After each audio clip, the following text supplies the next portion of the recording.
Sir నమస్కారం sir. నమస్తే. Sir Chandrababu Naidu గారు ఇవాళ ప్రకాశం బ్యారేజ్ దగ్గర సీప్లేన్ ప్రారంభోత్సవ కార్యక్రమంలో మాట్లాడుతూ ఒక స్టేట్మెంట్ ఇచ్చారు. ప్రపంచంలో ఎటువంటి ఇజాలు లేవు, కమ్యూనిజం, క్యాపిటలిజం ఎక్సెట్రా ఎక్సెట్రా ఇవేవీ లేవు, ఒక్క టూరిజం మాత్రమే ఉంది అని చెప్పారు సార్.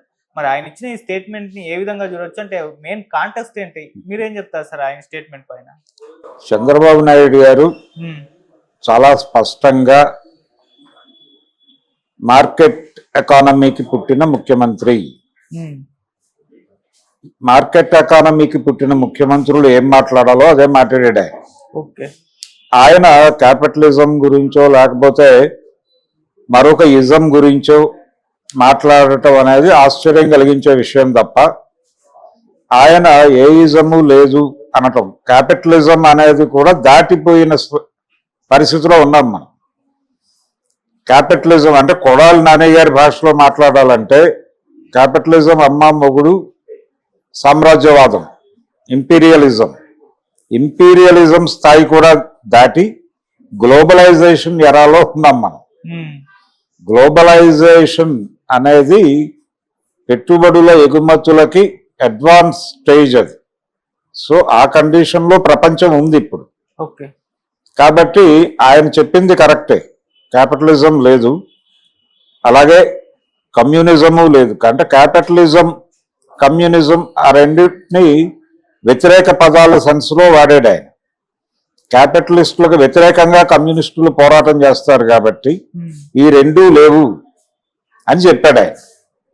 ఎలాగూ ఆయనకి ప్రస్తుతం లెఫ్ట్తో ఏ రకమైనటువంటి బయటకి కనిపించే సంబంధాలు లేవు. అంటే ఆయన ఓపెన్ గా లెఫ్ట్ తో సంబంధాల్లో లేడు, రైట్ తో సంబంధాల్లో ఉన్నాడు. రైట్ బీజేపీతో ఆయన పొత్తులో ఉన్నాడు. భారతీయ జనతా పార్టీ ఏ విధానాన్ని అవలంబిస్తోంది? జాతీయ స్థాయిలో ఫాసిస్ట్ పద్ధతిలో వెళ్తోంది. ఫాసిజం అంటే ఏమిటి? ఒక మతం పేరుతో దేశంలో ఉన్న మెజారిటీ ప్రజల్ని తన వెనక కట్టేసుకుని, నా వెనక ఇంతమంది ఉన్నారు అని చూపించి కార్పొరేట్లను ఆకట్టుకుని కార్పొరేట్లకు వీళ్ళందరినీ తాకట్టు పెట్టడం, ఇదే ఫాసిజం. ఆ పనిలో బీజేపీ ఉంది. సో బీజేపీ కూడా ఈయన స్టేట్మెంట్ ని మెచ్చుకుంటుంది. ఎలాగో టూరిజం పేరుతో చాలా వినాశనం చేయటానికి గ్రౌండ్ ప్రిపేర్ అవుతోంది ఆంధ్రప్రదేశ్లో. తీర ప్రాంత భూముల్లో ఉన్నటువంటి గ్రామాలందరినీ నిర్వాసితులుగా మార్చి తీర ప్రాంతం మొత్తాన్ని టూరిజం డెవలప్ చేయాలి, గోవాగా మార్చేటువంటి ఒక ఆలోచన ఉంది, కేంద్ర ప్రభుత్వానికి ఉంది. కేంద్ర ప్రభుత్వాన్ని నిర్వహిస్తున్నటువంటి కార్పొరేట్ కంపెనీలకు ఉంది ఆలోచన. అదానీ గారికి ఉంది. వారు ఆల్రెడీ ఇంతకుముందు ఒకసారి మాజీ ముఖ్యమంత్రి గారి దృష్టికి ఈ విషయం పట్టుకొచ్చాడు, జగన్మోహన్ రెడ్డి దృష్టికి తీసుకొచ్చాడు. ఆయన అటు ఇటు ఇంకా నిర్ణయం ముందుకు వెళ్ళాలా వెనక్కి వెళ్ళాలా అనే ఆలోచనలో ఉండగానే ఎలక్షన్ వచ్చేసింది, ఆయన బయటకు వెళ్ళిపోయాడు. సో ఇప్పుడు ఆ ప్రతిపాదన, ఈ టూరిజం అనే నినాదంలో భాగంగా ఇంకా ఏ ఈజాలు లేవు, మనం టూరిజంలోకి వెళ్ళిపోదాం అంటే హ్యాపీగా సంపాదించుకోండి, అన్ని అవకాశాలు ఉన్నాయి అంటే యూటర్న్ సిద్ధాంతం అంటారు దీన్ని. మీరు గతంలో ఎలా ఉండేది? రెగ్యులేషన్ ఉండేది. రెగ్యులేషన్ అంటే ప్రతి సెంటర్లోనూ 4 రోడ్ల కూడలు ఒక కానిస్టేబుల్ ఉండి లైట్లు పెట్టి ఆపేవాడు. ఆపి ఎవరిని పంపించాలో వారిని పంపించి ఒకరిని ఆపి ఇలా నడుస్తుంది. యూటర్న్లో నియంత్రణ ఉండదు. యూటర్న్లో సెల్ఫ్ ఇదే, మీకు మీరు ఇంపోజ్ చేసుకున్నటువంటి డిసిప్లిన్ ప్రకారం వెళ్ళాలి. ఆ డిసిప్లిన్ ఎలా ఉంటుంది అంటే తిరిగేవాడు చాకచక్యంగా అవతల స్రవంతిలో కలవాలి తప్ప అవతల వాళ్ళు ఆగి అకామిడేట్ చేయరు, చేసే పరిస్థితి కూడా ఉండదు. అంటే దీనిలో ఒక ఫిలాసఫీ ఉంది. ఆ ఫిలాసఫీ ఏంటంటే ఇది పరుగు పందెం వ్యవస్థ. మీ అవకాశాలు మీరు అందిపుచ్చుకోండి, మీరు అందిపుచ్చుకుని డబ్బులు సంపాదించుకోండి. సంపాదించుకోలేకపోవడం మీ అసమర్థత. మీ అసమర్థత వ్యవస్థ మీద వేయకండి. మిమ్మల్ని మీరు అసమర్థులుగా గుర్తించి చచ్చిపోండి అంతే తప్ప ప్రపంచాన్ని దూషించకండి, వ్యవస్థల్ని దూషించకండి. ఇది ప్రమోట్ చేయటమే గ్లోబలైజేషన్ మేధావులు చేస్తున్నటువంటి పని. ఓకే. చంద్రబాబు నాయుడు గారు అదే చేస్తాడు. 95లో ఆయన ముఖ్యమంత్రి అయిన క్షణం నుంచి ఈ పనిలోనే ఉన్నాడు. ఆయన వ్యవసాయం దండగా అన్నాడు. ఈ వేడిలోనే, ఓకే. ఈ గ్లోబలైజేషన్ అనే వేడిలోనే అన్న మాట అది. ఒక పుస్తక రచయితకి ఇచ్చినటువంటి ఇంటర్వ్యూలో అన్నాడు ఆ మాట. ఎంఎస్కో వారు పబ్లిష్ చేసినటువంటి ఒక పుస్తకానికి ఆయన ఇంటర్వ్యూ ఇస్తూ ఈ వ్యవసాయం దండగా అనే పదం వాడాడు. అది చాలా బూమరాంగ్ అయింది. వైఎస్ రాజశేఖర రెడ్డి గారు దాన్ని నినాదంగా మార్చి వ్యవసాయం దండగా అన్నాడు చంద్రబాబు, నేను పండగగా మారుస్తాను అని. ఆ తర్వాత ఎన్నికల్లో తాను గెలవటానికి దాన్ని వాడాడు. ఓకే. అలాగే చంద్రబాబు నాయుడు గారి పాలనలో పల్లెలన్నీ కూడా దెబ్బతిన్నాయి తీవ్రంగా. వలసలు పెరిగినాయి పల్లెల నుంచి పట్టణాలకు. ఓకే. ఎంత దౌర్భాగ్యం అంటే కృష్ణా జిల్లా నుంచి కూడా హైదరాబాద్కి వలసలు వచ్చారు. లెఫ్ట్ కృష్ణా నుంచి విపరీతంగా వలసలు వచ్చారు హైదరాబాద్కి చంద్రబాబు 9 ఏళ్ల పాలనలో. ఓకే. ఈ సందర్భంగా పుట్టిన పాటే గోరటి వెంకన్న రాసినటువంటి పల్లె కన్నీరు పెడుతోందో. ఒకవైపు గ్లోబలైజేషన్ పల్లెల్ని ఎలా కలుషితం చేస్తోంది అనే బాధ, కన్జ్యూమరిజం అనేది అలా చంపేస్తోంది. అలాగే చేతి వృత్తులు పోయి సాంప్రదాయ జీవన విధానం ఎలా నాశనం అయిపోతుంది, ఇదంతా ఆ పాటలో చెప్తాడు. ఆ పాటని వాడుకుని వైఎస్ రాజశేఖర రెడ్డి అధికారంలోకి వచ్చాడు. గోరటి వెంకన్న కంట్రిబ్యూషన్ చాలా ఉంది వైఎస్ రాజశేఖర రెడ్డి సీఎం అవటం వెనకాల. ఆ తర్వాత వాళ్ళందరినీ చంపేశాడు. ఆయన కూడా అదే మార్గంలో వెళ్ళాడు, అది వేరే గొడవ. కానీ వాడుకున్నాడు. ఆ వాడుకోవడానికి ఊతం ఇచ్చిన వాడు చంద్రబాబు నాయుడు, ఈ ఓవర్ స్టేట్మెంట్లు ఇచ్చి. ఇప్పుడు కూడా దాదాపు అలాంటి స్టేట్మెంటే. ఇది పాతదే, కొత్తదేం కాదు. ఆయన గతంలో అన్నాడు ఈ మాట. ఆయన 9 ఏళ్ల పరిపాలన ముఖ్యమంత్రిగా ఉన్న రోజుల్లో గ్లోబలైజేషన్ అనే పిచ్చిలో ఆయన కన్ను మిన్ను కానకుండా వెళ్ళిపోతున్నటువంటి దశలో ప్రభుత్వ రంగ సంస్థలను నిర్వీర్యం చేసి వాటి ఆస్తుల్ని ప్రైవేటు కంపెనీలకు ధారాదత్తం చేస్తున్నటువంటి ఊపులో ఆయన ఈ మాట అన్నాడు. క్యాపిటలిజం లేదు, కమ్యూనిజం లేదు అని. అప్పటికి నిజానికి ఆయన లెఫ్ట్తో ఉన్నాడు, ఉండి ఆ మాట అన్నాడు ధైర్యంగా. వాళ్ళు ఏం మాట్లాడలే. విచిత్రం ఏంటంటే ఎన్టీ రామారావు గారికి వెన్నుపోటు పొడిచినప్పుడు చంద్రబాబుకి మద్దతుగా లెఫ్ట్ పార్టీస్ నిలబడ్డాయి. అదొక చారిత్రక దౌర్భాగ్యం. ఎందుకు చారిత్రక దౌర్భాగ్యం అంటున్నానంటే ఇంకొక చారిత్రక దౌర్భాగ్యం ఈ స్టేట్మెంట్ ఇచ్చినప్పుడు కూడా ఉంది. ఆ రోజున ఎన్టీ రామారావు వ్యతిరేకంగా పెట్టుబడి మోహరించడానికి కారణం ఆయన మార్కెట్ వ్యతిరేక విధానాలతో వెళ్తున్నాడు అనే. అంటే పర్టికులర్ గా లిక్కర్ బ్యాన్ వద్దు, ఒక దశల వారీగా వెళదాము అని ప్రకటించండి అని చెప్పారు అందరూ. ఆయన వినకుండా నేను సంపూర్ణ మద్యపాన నిషేధం చేస్తానని ఎన్నికల్లో హామీ ఇచ్చాను కాబట్టి అదే చేస్తానన్నాడు. చేశాడు. ఆ చేసిన ఫలితమే ఆయన ఉద్యోగం పోయింది. పెట్టుబడి కోపగించుకుంది, పెట్టుబడి ఆగ్రహించింది ఎన్టీ రామారావు మీద. పెట్టుబడి ఆగ్రహానికి మాడి మసైపోయాడు ఆయన. లక్ష్మీ పార్వతి వీళ్ళందరూ కారణం కాదు. ఎన్టీ రామారావు దెబ్బతింటానికి కారణం ఎన్టీ రామారావుని పదవిలోంచి దింపేంత ఆర్థిక స్తోమత లేదు ఆయనకి, చంద్రబాబుకి. ఆ పెట్టుబడులు ఎలా సమకూరినాయి అనే వ్యవహారంలోకి ఒక్కసారి తొంగి చూస్తే పెట్టుబడి తాలూకా కాన్స్పిరసీ కనిపిస్తుంది. ఎన్టీఆర్ని ఆ రోజున పదవి నుంచి దించడం వెనకాల ఈ పరిస్థితుల్లో పెట్టుబడి పుట్టించినటువంటి ముఖ్యమంత్రి చంద్రబాబు నాయుడు. అది కాంటెక్స్ట్. అందుకని చంద్రబాబు నాయుడు గారు అలాంటి పెట్టుబడి అనుకూల, క్యాపిటలిస్ట్ అనుకూల, అంతకంటే పెద్దగా ఉన్నటువంటి సామ్రాజ్యవాదానికంటే ఉన్నత రూపమైనటువంటి గ్లోబలైజేషన్ అనే నినాదాన్ని భుజాన వేసుకున్నటువంటి చంద్రబాబు నాయుడుకి వెన్ను దన్నుగా సిపిఐ సిపిఎం పార్టీలు నిలబడటం అనేది చారిత్రక దౌర్భాగ్యం. ఏది పెట్టుబడికి వ్యతిరేకంగా ఉన్న రామారావుని కాదని వచ్చి మార్కెట్ ఎకానమీకి పుట్టిన ముఖ్యమంత్రిని భుజాన వేసుకుని తిరిగారు. కమ్యూనిస్ట్ పార్టీలు. ఇదో చారిత్రక దౌర్భాగ్యం. అయితే ఇప్పుడు చంద్రబాబు నాయుడు గారు భారతీయ జనతా పార్టీతో కలిసి కూటమి ప్రభుత్వాన్ని నడుపుతూ కేంద్ర ప్రభుత్వానికి బాసటగా నిలుస్తూ తాను ఎన్డీఏలో భాగస్వామిగా ఉన్నాడు.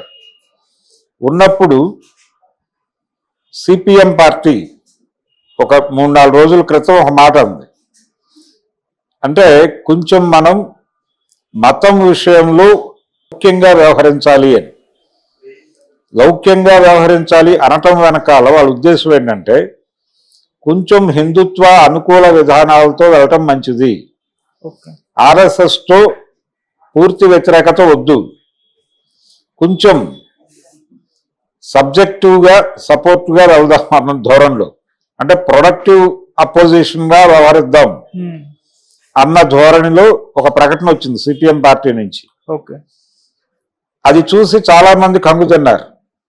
కంగు తినాల్సిన అవసరం ఏం లేదు, వాళ్ళు ఎప్పుడూ అలాగే ఉన్నారు. ప్రపంచం వాళ్ళు ఏదో ఎర్ర చొక్కా వేసుకున్నారు కాబట్టి, ఎర్ర జెండా ఎగరేశారు కాబట్టి వాళ్ళు ఏదో అనుకుంటున్నారు, కానీ అది సిపిఐఎం హిందుత్వ అని బోర్డు మార్చుకోవచ్చు వాళ్ళు హాయిగా. అంటే సిపిఐఎం హెచ్ అని పెట్టేసుకుంటే గొడవలేదు. ఆ చరిత్ర ఉంది వాళ్ళకి. నేను ఇందాక చెప్పిన ఎన్టీ రామారావుకి వెన్నుపోటు పొడిచినప్పుడు చంద్రబాబు వైపు నిలబడటం అంటే వాళ్ళు మార్కెట్ ఎకానమీకి ప్రణమిల్లటమే. చాలా స్పష్టంగా వాళ్ళు గ్లోబలైజేషన్కి మద్దతు ప్రకటించటమే. ఇప్పుడు కూడా అదే జరుగుతోంది. ఫాసిజం ముసుగులో పరిపాలన చేస్తున్నటువంటి వాళ్ళకి అనుకూలంగా దగ్గరగా వ్యవహరిద్దాం, అది లౌకికవాదం అని మాట్లాడటం. ఎందుకు మాట్లాడుతున్నారు అంటే 77లో ఇందిరాగాంధీ ప్రభుత్వాన్ని కూల్చినటువంటి జనతా ప్రయోగం, ఆ జనతా ప్రయోగం డిజైన్ చేసింది ఆర్ఎస్ఎస్. జనతా పార్టీని డిజైన్ చేసింది రాష్ట్రీయ స్వయం సేవక్ సంఘ్. అది నాగపూర్ హెడ్ క్వార్టర్స్లో డిజైన్ అయ్యి తాము ప్రధాన స్రవంతిలో ఉంటే ప్రమాదం కాబట్టి జయప్రకాష్ నారాయణని రంగంలోకి దింపారు. సంపూర్ణ విప్లవం అన్నటువంటి జయప్రకాష్ నారాయణని ముందు పెట్టి ఆయన వెనకాల గాంధేయవాదులుగా ముద్రపడినటువంటి మొరార్జీ దేశాయ్ లాంటి వెటరన్ పర్సన్ని పెట్టి ఆయన వెనకాల జగ్జీవన్ రాముని పెట్టి ఆ వెనకాల అద్వానీ వాజ్పేయి నిలబడి కథ నడిపించారు. అది ఒక గేమ్, అదొక డ్రామా, అదొక డ్రామా కంపెనీ. ఆ డ్రామా కంపెనీలో కూడా సిపిఎం చేరింది.